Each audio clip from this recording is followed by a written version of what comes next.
Alright, just been yawning, don't mind me. If you saw my quick life update short the other day, yeah, I'm going through a kind of a rough time with migraines and they're affecting my mental health now and just ruining my life in general. I talked about it in that. Is this an update or is this just a sort of like weird things I've noticed? In the days since then, yeah, things have been weird because like that day, I had a decent cry. And then I didn't have a migraine. I just had the depression headache, but no migraine. And then the next day, no migraine. The past few days since then, I've had no migraine, but like little small headaches. And I've been like, should I take the migraine medication? And then I haven't, and it hasn't gotten worse. And on some days actually got better. So had I taken the migraine medication like immediately as you're supposed to, I would have just ruined my whole day for nothing. That said, even though I didn't have the migraine, I've had ridiculous fatigue instead. So I've still been in bed, napping twice a day for probably a total of 4 hours. Today was only 2 hours.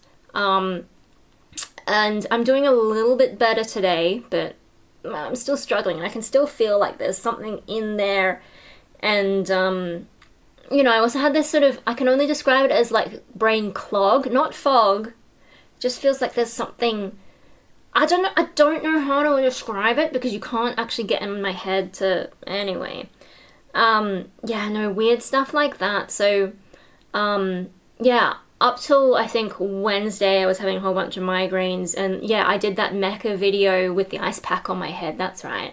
And then that night, migraine and my mood spiraling. And, there's been things going on around the house interpersonally that sort of didn't help that. But, and then the Thursday, I had the cry. And, like, interestingly, I looked up because I thought, I had that cry, and yes, the really weird thing after that cry is I had to pee a lot.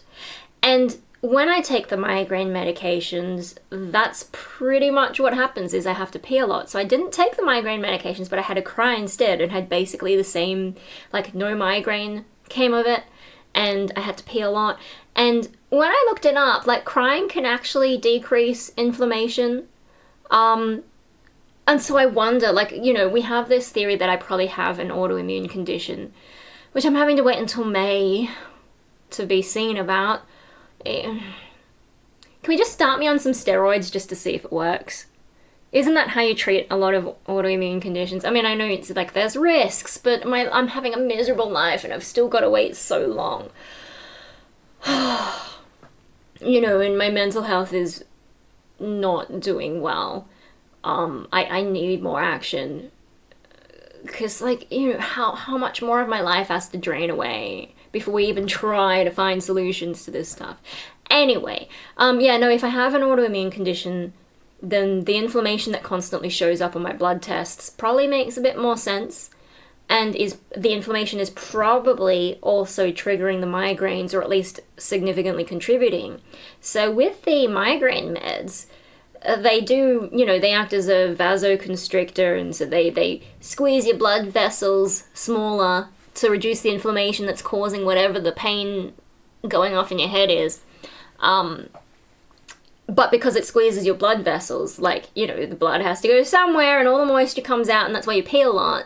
And so something about crying, some brain chemical involved in that, seems to have done kind of the same thing. I wonder if it's like cortisol or it's too much to read. But yeah, that was kind of an interesting thing, is having a cry. And then I haven't had a full migraine since then, although I do feel pretty rocky. But another thing regarding inflammation is Sydney has been disgustingly humid lately.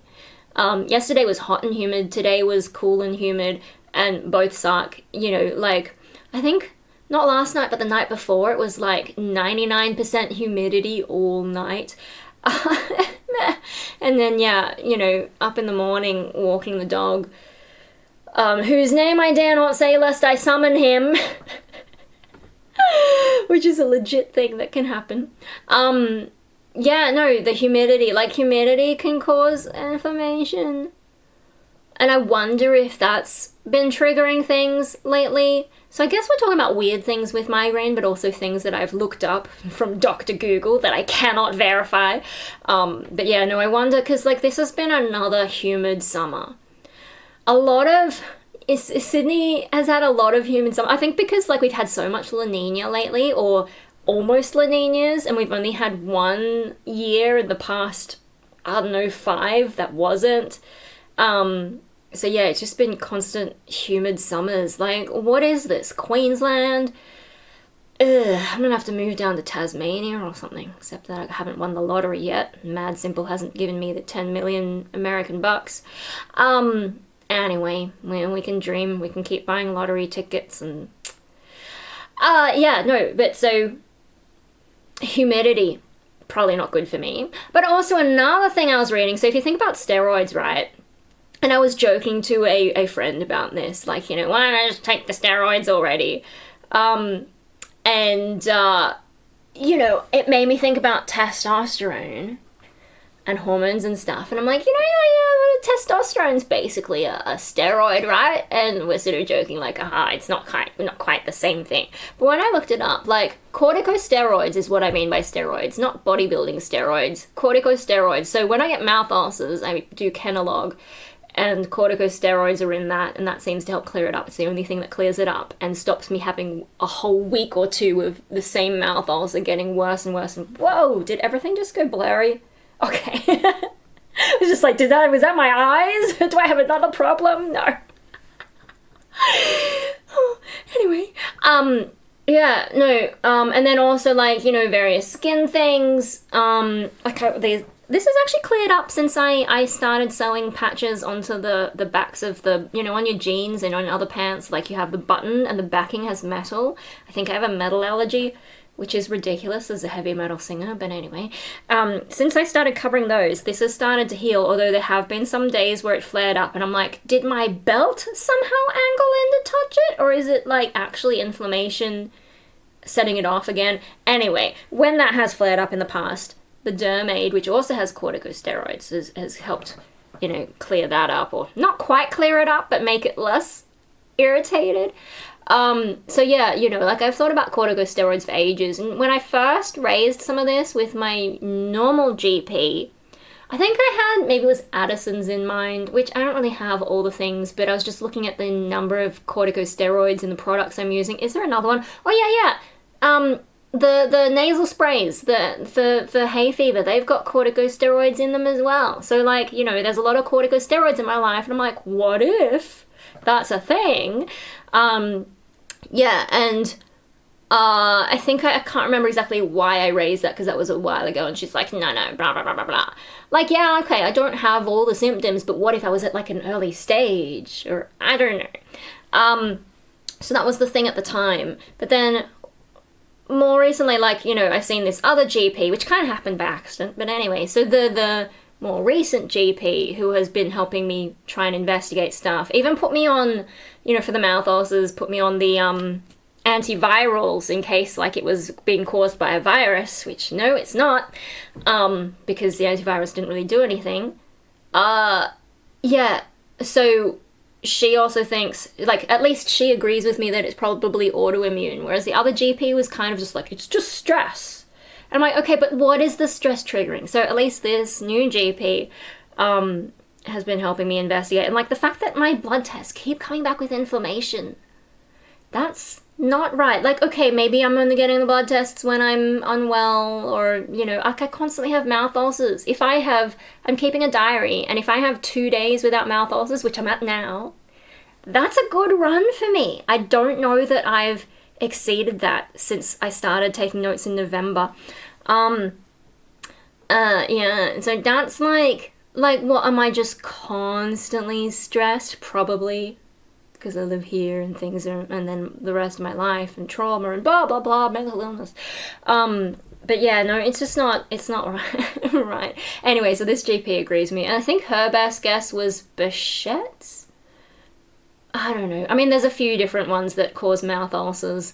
But, like, that one also has eye symptoms and, like, my eyes, I've been short-sighted for ages, and I don't get any like other weird stuff going on in my eyes, so I don't think that one's, nothing seems to fit. I've already been tested for lupus. It's not lupus, it's never lupus, except that one time that it was. Anyway, where am I going with this? Yeah. Well, if we think it's autoimmune, I don't even know why I went on that tangent. Oh, the corticosteroids thing. Yeah, look, I mean, you can take corticosteroids orally, and I think about 10 years ago is when I first started having really bad flare-ups of mouth ulcers.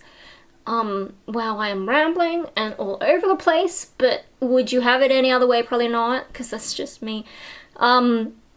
Yeah, so 2016 I had an outbreak. In 2017 I had an outbreak. I can't remember which one is which. One of them we had one of those after hours doctors come visit us, and he gave, recommended some mouthwash and was like, if you can't start eating properly soon, you'll have to go to the hospital. And I was like, oh shit, and the mouthwash helped and all that.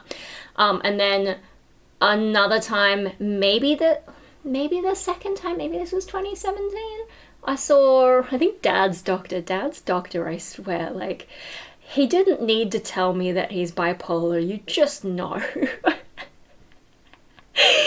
Oh dear. Anyway, yeah, no, he put me on steroids at the time. And, like, it would be corticosteroids. I think I had, like, a week long of corticosteroids. I don't remember if I made videos at the time, but, yeah, steroids are kind of a funny thing. Like, Hope was on steroids for a bit in his 2020 crisis, and yeah, it makes them sort of like, I mean, the hair thins out and they get kind of ratty and energetic. And then, like, I think Trump was on steroids for COVID for a bit, and I was just like, he's acting the same as my dog. Anyway, so I don't know if I acted like that when I was on the steroids, but it cleared them up. That was a thing. That helped a lot. And, it was the same thing. Like, have these steroids, and if you don't start eating soon, you gotta go to the hospital. I'm like, oh my god. Really? Like, I was still eating, just not much, right? I think I was eating. Anyway. By then I would have had the mouthwash, so I would have known that. So it must have been pretty bad if I still needed to see the doctor and get the steroids. Before that I did have mouth ulcers, but I think that was more to do with having braces, or at least I dismissed it as braces because, makes sense, right? But yeah, no, so I've had, and then, after those two incidents, like, I've had mouth ulcers on and off for ages, and just kind of accepted it as a thing, but maybe it's not a thing. Anyway, back to this corticosteroids and testosterone thing. Like, I was joking with my friend about that. Put me on the corticosteroids already, just like, because, like, I know there are risks, but if I off myself, that's worse than taking a risk on steroids, surely. But yeah, I made the joke about testosterone, and when I looked it up, it turns out testosterone might actually be better for long-term treatment. Like, corticosteroids are good for acute treatment. Like, my mouth full of, like, it was really bad. I think the first time I had the issue, I had an allergy to one of them ulcer things that I was using, because they discontinued my old mouth ulcer stuff, so I had to use a different mouth ulcer stuff. But yeah, it reacted badly. The second time, I don't know, I assumed I was just sick, and then, yeah, had the steroids. But yeah, so it's good for treating those, like, big outbreaks, but not good to take corticosteroids long term. And so then looking at, I think, how did the testosterone come up? I don't know. And but yeah, no, testosterone. So testosterone does have anti-inflammatory effects, and women actually do have a fair bit of testosterone. I think I saw it, like, I haven't verified because I was sort of out of it while I was looking at, like, haha, testosterone. But I think one thing was saying that women actually have more testosterone than estrogen. It's just, like, the balance is quite different to men's balance of testosterone and estrogen, because we all have all these hormones, but yeah, at different levels. And apparently between the ages of 20 and 40, females' testosterone does drop. And I'm sort of like at that age. But on the other hand, so like, it'd be interesting to see, like, I've been thinking I'm going to end up on steroids, but what if I end up on testosterone instead? Like, obviously a low level, not the sort of level that would turn me into a man, or make some attempt at it. But yeah, I wonder, like, maybe I should get my hormones checked. And I am on the pill back to back. So there are, people are like, oh, what if you've got early perimenopause? But I'm like, being on the pill back to back, the levels of estrogen are quite high. So it's probably not an issue. Yeah, but the testosterone could be kind of an interesting thing. Anyway, what are some other weird stuff that I've noticed or looked up? No, I think, like, so that's been the past few days, is just a lot of fatigue, and I've still been pretty down. And like, I've spent so much time in bed, so I haven't really lived. It's just like existing day to day, and it sucks, and it does make it hard to stay on top of the depression. Which, the depression has kicked up a notch because of this whole thing. I was doing okay, and then I'm not, and now I'm back to like, At least it's not as deep as it could have been, and I've been trying to stay some level of positive and trying to be like, it's just the migraines talking, but it's hard sometimes. And like today, when I was walking, I mean, I don't know if it's because it's Sunday and it's humid, but I kept bumping into like elderly people, and like, I've gotten good at having these random casual conversations because they all want to know about my dog. And like, what breed is he, and how did he do in the heat, and blah blah blah. It's always the same stuff. So I've gotten a lot of practice with that conversation. But these elderly people, like, their reactions were just not the normal reactions. Like, they were very flat.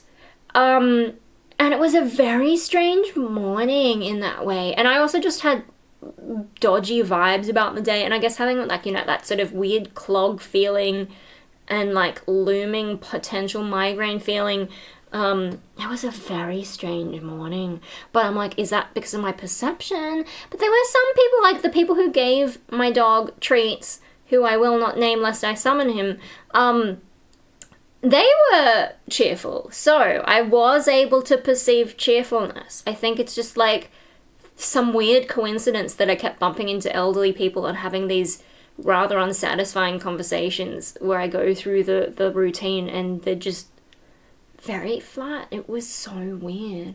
Anyway, and then other things I've been thinking, so, like, because I haven't had migraine, like, I haven't had a full migraine the past few days, I haven't had to use an ice pack since the last time that you saw me with an ice pack. I think I had one after that overnight, and then that might be it. I think, actually, no, maybe I did use one after the depression headache, just because I was worried about it turning into a migraine, but I didn't really need it, and I haven't used one since. Yeah, and then, I think maybe the day after, my head felt a bit more clear at some point in the day after I got through the morning headaches. Like, I've been having more morning headache, weird head pains, weird things going on, but then it not turning into a migraine. And yeah, with one of those moments of clarity, which didn't last very long, but there was a moment of clarity at some point in the last few days. And yeah, it's like it starts making you question, like, am I making too much of a big deal out of this migraine thing? But at the same time, I remember what I went through during all the migraines, and like, it's horrible, and I was feeling suicidal, and like, the thoughts were no good, and the pain was like this constant thing that felt like it would never end, in the same way that when things are sort of clear and open, that feels like it'll never end either. And I wonder if that's why it's, well, one of the reasons it's taken me so long to be like, hey, I really need help with this, because like, while I'm in the migraine, often I do have the brain fog and I can't think, and I don't have the focus to be able to chase up all these referrals and whatever. But when I don't have the migraine, I feel fine. It's such a weird thing. Like, it's not like being sick where you're sick for ages and then you gradually get better and then you're like, wow, okay, I'm glad that's over. It's just like, one day you're non-functional and in bed and miserable and whatever. Then the next day it's like back to normal. And it's really like, that really fucks with my head a lot. And especially because I have, you know, like a dissociation and sense of self issues. And so my brain already compartmentalizes things. And then I have this physical kind of compartmentalization thing going on at the same time. And it's just like, yeah, so when I'm actually functional and could chase up all this stuff, it doesn't feel like a priority. It just feels like, no, it's fine. It's not that big a deal. In the same way that someone, like, you know, when I go through dissociative episodes, it also only feels like a big deal while I'm in it. I guess the same thing with anything I experience, really. Gosh, it's so hard to, like, take care of the different issues that I have if I'm not experiencing them at the time. But, like, yeah, the only times that I'm functional, my priorities are different. So if I can function, I'm much more inclined to, like, be like, okay, what do I need to get done? Because I need to get done as much stuff as I can while I feel like I have energy. And so I'll go and do art, or I might clean something, or do some music. And actually have, this is one of the frustrating things, is I've got a music collab to do, and I just haven't been able to do it because I've been in bed so much. And, like, when I wasn't in bed today, I was cleaning. So yeah, there's just, like, all this frustrating nonsense. And then, you know, you throw in the glass child trauma stuff. And of course I'm not asking for help because, you know, I'm meant to be the one who doesn't have problems. And I seem to have the most. I've definitely got the worst life of anyone in the family. Like, even my disabled brother, he's got all the NDIS support. Everyone gives him everything he wants. He goes out every day. Yeah. And meanwhile, I'm, like, at home, bedridden, miserable, wasting away. So, yeah, haven't had a chance to live. Like, yeah, you know, my parents are getting older and picking up their own health issues, but at least they've managed to have a life, whereas I have not. So, yeah, it's... Oh, anyway, so we did get the referral in, and hoping to hear back tomorrow when they open, and finally get through all the emails and find my referral, and then I'll find out how long I have to wait there. And I still haven't gotten the public system referral back either, so yeah, I'm not really sure what's going on. And the uncertainty doesn't help. Like, the only thing I have a firm date for is rheumatology in May. I don't know, like, another thing is everyone's like, oh, you should get the migraine sorted first, like, that's more urgent. But I'm like, okay, but what if the autoimmune stuff is part of the migraine? What if it's all connected? You know, I don't want to, you know, one of the migraine treatments is to get Botox injected in certain parts of your head, and I'm like, if my migraines are caused by autoimmune stuff, how about we sort out the cause of them instead of the symptoms? I don't want random Botox in my head if it could be that, you know, it's a completely different issue. And my migraines don't even present the way that normal people's migraines do generally. Like, I don't get the throbbingness. I do get the one-sidedness, but it kind of changes sides sometimes. And I don't see lights or anything, and I don't really get any warning signs, because even when I have a headache in the morning, that's not really a warning sign, because maybe it'll be a migraine, maybe it won't. And should I take that gamble and take the medication and ruin my day guaranteed? No! And see how the side effects are so... Anyway, so, like, I guess that was just a ramble. I mean, I did mean to ramble about the weirder things about experiencing migraine and everything I'm going through, but I went on a weird ramble about steroids instead. Oh no. Like, with the testosterone thing, I'd almost be better off just claiming some kind of weird gender and finding one of those doctors to prescribe it to me, except that they'd probably go too much. Like, I don't want to turn into a boy. I don't want to be a real boy. I'm fine being a small boy on the internet. Especially that time I shaved my hair. I don't need to be a real boy. I just need probably a little bit more testosterone, maybe. Actually, you know, like, being on the pill, because people keep bringing up the perimenopause thing, and I'm like, actually, I'm on the pill back to back, and they're like, okay. But yeah, like in the past, when I've missed a dose, sometimes I've been like super aggro, and I assume, I don't know for sure, but I assume that's because like the level of androgens might be higher, so maybe I do have a bit more testosterone relative to estrogen during those times, and maybe that's what's making me aggro, and then I'd remember to take it, and then I'd be sort of fine. But that hasn't happened so much in the past while when I've forgotten to take the pill for a day, which, like, I mean, I don't tend to forget that often, but I feel like the times that I have forgotten, it hasn't been such an issue, and I just wonder if that's a sign that the testosterone's dropping. I don't know, it could be. Or it could just be complete coincidence. That's another thing, is it's so hard to know. And, you know, trying to take medical notes about myself, like, is this a thing or is it a coincidence? Is it because it's humid or is that a coincidence? And I have, like, you know, been running the dehumidifier more often. But, yeah, like, if I don't get the migraine, did I prevent it? Or was it never going to happen? I have no way to know. It's really hard. And, like, you know, this is why people have problems with vaccination, because if you prevent the disease, people forget that it's a thing, and then they think they don't need prevention. And it's like, no. And it's like the way people's attitude to Y2K, they're like, oh, Y2K, that was not such a non-issue. But actually, there was a lot of work behind the scenes to make sure Y2K didn't destroy society as we know it. Now all the AI guys are coming in to destroy society anyway. But yeah, no. And the guys, like, you know, all the work behind the scenes to prevent Y2K, like, I think there was, like, one FPOS terminal somewhere that fucked up. And someone couldn't process credit cards for the day. But all the big banking giants and whatever, all those computers were fine. And because of the work they did, when 9/11 happened, they already had all the backups. So if they hadn't done all the work for Y2K, 9/11 might have had more of a Fight Club kind of impact. The ending of Fight Club was ruined by the people doing the work for Y2K. Didn't think about that, did ya? That's right, yeah. And then these days, you know, tech is everywhere and there's backups everywhere, but a software glitch can take things out for a day at least. And then once AI gets too much, I mean, there are so many things, there are so many parts of society that AI is, like, slowly fucking up that we don't even, like, mainstream outlets don't cover.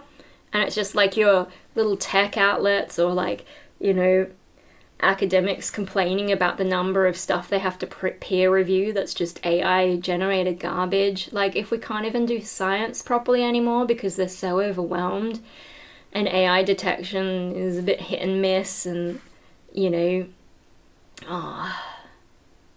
I mean, no, I probably shouldn't say such morbid things, but, like, the way the world's going, and if we can't solve my health problems, it really does feel like, what's the point? What's the point hanging around? But, I'm gonna keep trying. I'm gonna keep trying for the moment. It's a little bit too early to do anything drastic. But then again, if I had just gone with it when I first had the thoughts when I was younger, no, I could have saved myself a lot of suffering just to get to here and still be suffering anyway. But that's a morbid thought. I'm still, you know, people are like, hang in there, it'll work out in the end. And I'm like, but what if it doesn't? There is no justice in the world. There is no God with a plan. It's just all pure chance, and there may never be anything good at the end of it. Like, I mean, we all die, but, you know, things might not get better in the meantime. I'm almost fucking 40, and this is my life. Like, and people keep telling me it'll get better. I'm like, really? I've been waiting 25 years or however long it is. It's not better yet, so when is it gonna get better? Sorry, bit morbid, but that's a thing.